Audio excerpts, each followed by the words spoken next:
Penemuan sejak masa keemasan Majapahit di kawasan Sukarpuro, Malang, Jawa Timur mengingatkan kita kembali bahwa dahulu ada kerajaan besar di Nusantara.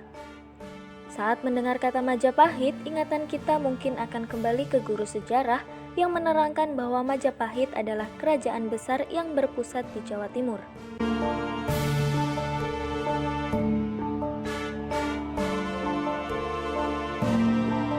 Beberapa sumber terpercaya menyebutkan kerajaan Majapahit berkuasa cukup lama, sekitar tahun 1293 sampai 1500 Masehi. Namun sayangnya, hanya sedikit bukti sejarah tentang Majapahit yang bisa dijadikan kilas balik. Majapahit seperti ditelan bumi, peninggalan bekas kerajaan tersohor ini minim ditemukan. Bahkan lokasi persis di mana pusat kerajaannya pun masih menjadi misteri.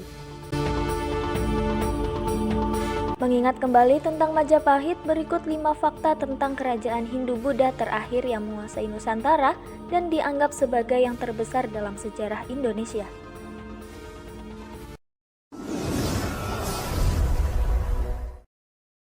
Pendiri Majapahit.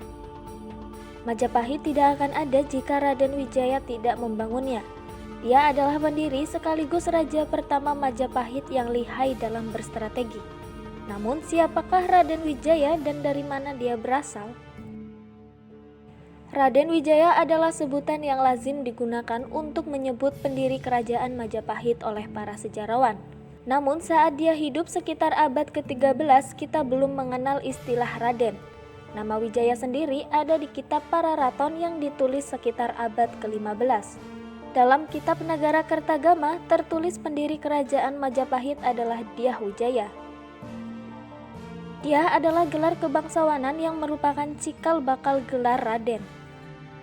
Namun nama aslinya adalah Nararya Singgrama Wijaya, sesuai dalam prasasti Kuduga yang dibuat Wijaya pada tahun 1294. Menurut kitab Pararaton, Raden Wijaya adalah putra Mahisa Cempaka yang merupakan Pangeran Singosari. Dia tumbuh di istana kerajaan Singosari. Namun ada banyak informasi yang berbeda terkait asal-usul Raden Wijaya. Masa kejayaan dan peran Hayam Wuruk. Kerajaan yang berdiri sekitar 1293 hingga 1500 Masehi ini mencapai puncak kejayaan saat dipimpin Hayam Wuruk yang berkuasa sejak 1350 sampai 1389. Di bawah pemerintahan Hayam Wuruk, daerah kekuasaan mencangkup seluruh Nusantara, yakni meluas sampai ke Sumatera, Semenanjung Malaya, Kalimantan, Sulawesi, Kepulauan Nusa Tenggara, Maluku, Papua, Tumasik, Singapura, dan sebagian di Kepulauan Filipina. Sekitar 98 kerajaan pada saat itu ada di genggaman Majapahit. Hayam Wuruk menjadi pemimpin saat usianya 16 tahun. Meski sangat muda, tindak tanduknya memimpin kerajaan tertuang dalam Negara Kertagama. Tertulis tidak ada satupun yang mampu mengganggu kedamaian pemerintahannya. Dia adalah raja keempat kerajaan Majapahit setelah mewarisi tahta ibunya Tribuana Tunggadewi atau Putri Raden Wijaya.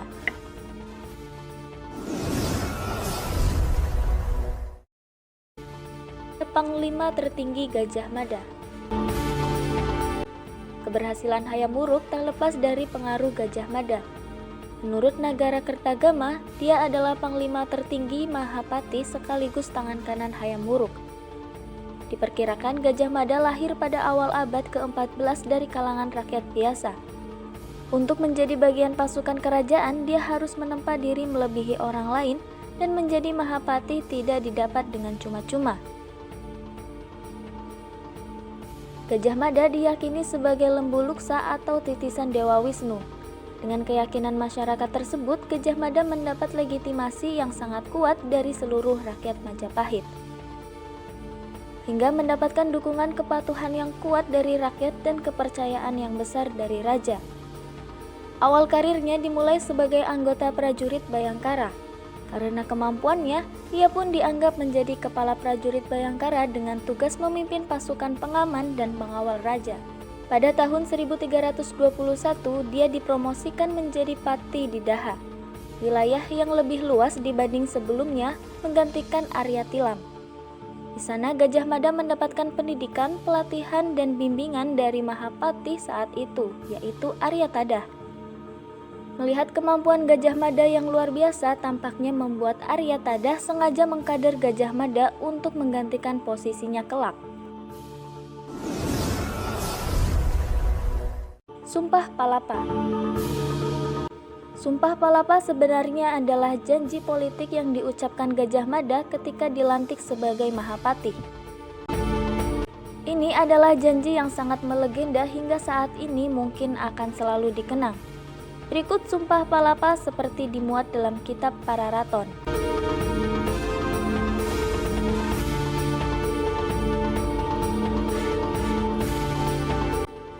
Janji politik yang benar-benar diwujudkannya untuk menyatukan Nusantara, yaitu kawasan yang lebih luas dari Indonesia tapi meliputi seluruh Semenanjung Malaya, Malaysia dan Singapura, Sumatera, Jawa, Kalimantan, Sulawesi, Sunda Kecil, Bali, Maluku, Papua hingga wilayah Darwin, Australia.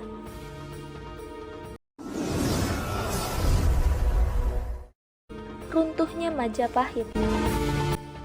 Kematian Gajah Mada pada tahun 1364 menjadi awal redup kerajaan Majapahit. Namun belum ada yang dapat memastikan penyebab kematian sang Mahapati. Bagaimana kerajaan besar yang memiliki wilayah sangat luas berkat Sumpah Palapa, Gajah Muda dan angkatan perang hebat ini bisa runtuh? Ada beberapa faktor penyebab runtuhnya kerajaan Majapahit, antara lain wafatnya Gajah Mada dan Hayam Wuruk.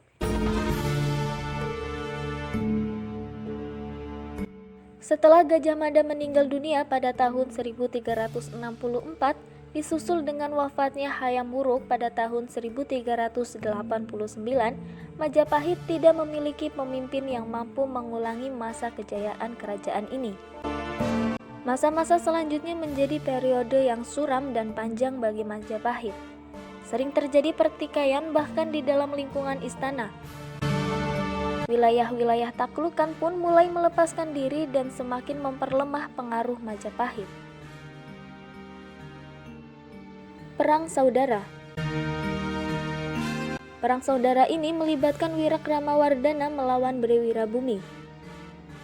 Wikramawardhana adalah istri putri Hayam Wuruk dari permaisuri yakni Kusumawardhani, sedangkan Brewirabumi merupakan putra Hayam Wuruk dari istri Selir.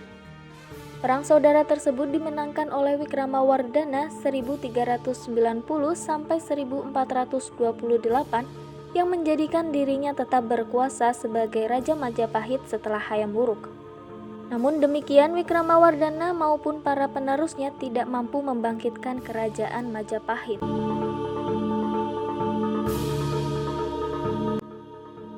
Berkembangnya agama Islam.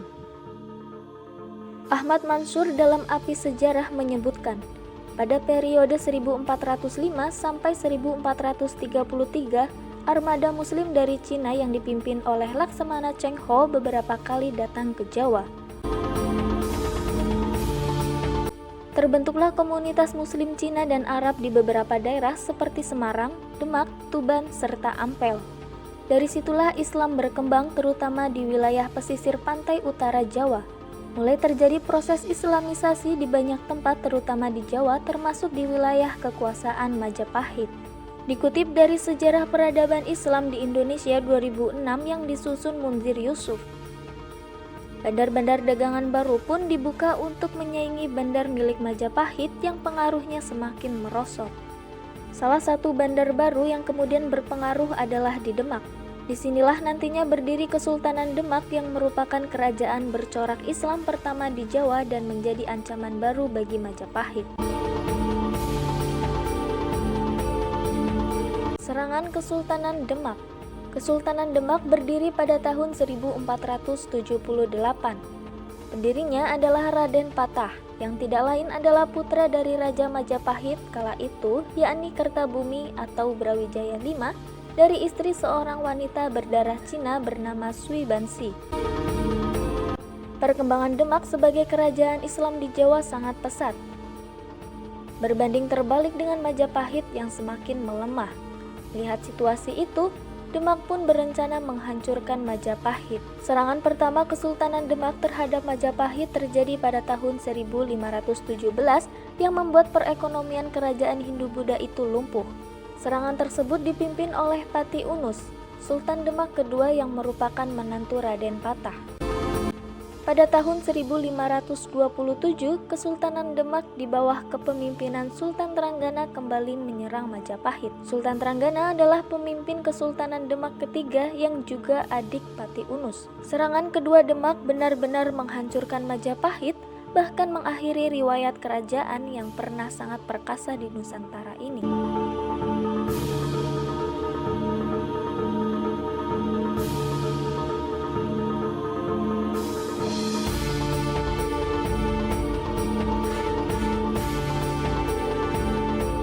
Itulah beberapa ulasan tentang Kerajaan Majapahit yang merupakan kerajaan terbesar di Nusantara. Kesepian tanpa kekasih, cukup sekian dan terima kasih. Jangan lupa untuk like dan share agar pengetahuan kalian bertambah. Dan terus berlangganan di channel ini dengan cara klik tombol subscribe serta nyalakan loncengnya.